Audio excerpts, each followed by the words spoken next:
যারা অপরাধী আছে তাদেরকে কোনোভাবে তাদেরকে জামিন দেওয়া যাবে না। আমরা মামলা বাণিজ্য দেখতে পাচ্ছি।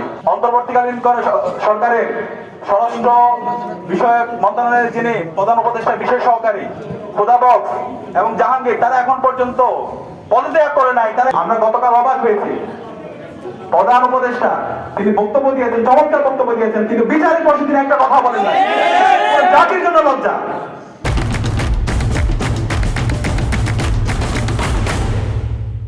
আমাদের জুলাইয়ের সহযোদ্ধা যে আগ্রাসনের বিরুদ্ধে, আধিপত্যবাদের বিরুদ্ধে সবসময় কথা বলেছেন, আমাদের সকলের প্রিয় শহীদ ওসমান হাদি ভাইয়ের যারা হত্যাকারী, তাদেরকে এখন পর্যন্ত ইন্টারিম অ্যারেস্ট করতে ব্যর্থ হয়েছে। এখন পর্যন্ত এই অন্তর্বর্তীকালীন সরকারের স্বরাষ্ট্র উপদেষ্টা এবং অন্তর্বর্তীকালীন সরকারের স্বরাষ্ট্র বিষয়ক মন্ত্রণালয়ের যিনি প্রধান উপদেষ্টা বিশেষ সহকারী খোদা বক্স এবং জাহাঙ্গীর, তারা এখন পর্যন্ত পদত্যাগ করে নাই। তারা এখন পর্যন্ত জাতির কাছে কি কাজ করছে সে স্পষ্ট তারা করতে পারে নাই। অপরাধীদের ব্যাপারে তাদের অবস্থান তারা পরিষ্কার করতে পারে নাই।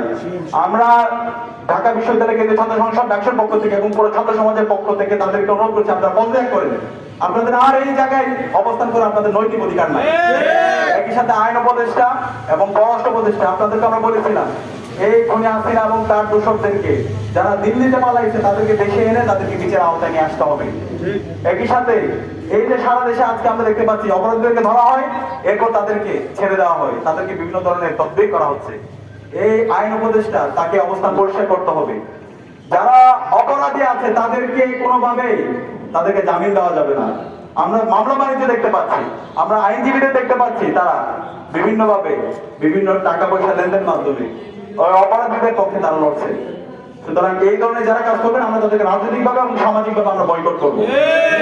এই হত্যাকারী যারা আছে, এই ফেসিস্ট চক্র যারা আছে, তাদের বিরুদ্ধে আমাদের অবস্থান পরিষ্কার। বাংলাদেশে তাদের রাজনীতি করার কোনো অধিকার নেই। তাদের বিচার হইতে হবে। খুনি হাসিনাকে ভারত থেকে বাংলাদেশে এনে তাকে তার বিরুদ্ধে যে রায় এসেছে সেই রায় কার্যকর করতে হবে এবং এই রায় কার্যকর আমরা দ্রুত সময়ের মধ্যে দেখতে চাই। একই সাথে আমাদের ওসমান হাদি ভাইকে যারা শহীদ করেছে, যারা হত্যা করেছে, এই হত্যাকারীদের মধ্যে ইন্টেলিজেন্সের মধ্যে ঘাঁটি মেরে বসে আছে। আজকে ইন্টেলিজেন্স ফাংশন করছে না। আজকে ইন্টেলিজেন্স যদি ফাংশন করতো তাহলে এই এত বড় অপরাধ হতে পারতো না। এরকম এই যারা ঘাঁটি মেরে বসে আছে সবাইকে আইডেন্টিফাই করে সবাইকে বিচার আওতায় নিয়ে আসতে হবে। আমরা গতকাল অবাক হয়েছি, প্রধান উপদেষ্টা তিনি বক্তব্য দিয়েছেন, চমৎকার বক্তব্য দিয়েছেন, কিন্তু বিচারের পক্ষে তিনি একটা কথা বলেন নাই। জাতির জন্য লজ্জা। এই স্বাধীন বাংলাদেশে কিভাবে এত বড় একটা দিনে দুপুর হত্যাকাণ্ড হয়, একজন জুলাই সহযোদ্ধাকে এভাবে হত্যা করা হয়। অন্তর্বর্তীকালীন সরকার প্রধান উপদেষ্টাকে অবস্থান পরিষ্কার করতে হবে এই সন্ত্রাসীদের বিরুদ্ধে বিচারের দাবিতে। না হলে আমরা দ্রুতই জুলাই যুগে এদেশের মুক্তিকামী ছাত্রজনতা রাজপথে নেমেছিল, তার চাইতে আমরা অনেক শক্তি নিয়ে আমরা রাজপথে নেমে আমরা আমাদের এই সন্ত্রাসীদের বিচারের আমরা নিশ্চিত করবো ইনশাআল্লাহ। আমরা সবাইকে অনুরোধ করবো, বাংলাদেশ সকল রাজনৈতিক দল, ছাত্র সংগঠন সবাইকে আমাদের এই সময়ে দায়িত্বশীল আচরণ করতে হবে, আমাদের ঐক্যবদ্ধ হতে হবে, আমাদেরকে কমন লিমিটিং করতে হবে। পতিত ফ্যাসিস্ট খুনি হাসিনা এবং তার দূষরদের বিচারের দাবিতে আমাদেরকে ঐক্যবদ্ধ হইতে হবে এবং আসন্ন যে নির্বাচন, সেই নির্বাচন যেন ফ্রি, ফেয়ার, ক্রেডিবল হয়, সেটার জন্য আমাদের ঐক্যবদ্ধ বা আমাদের লড়াই সংগ্রাম জারি রাখতে হবে।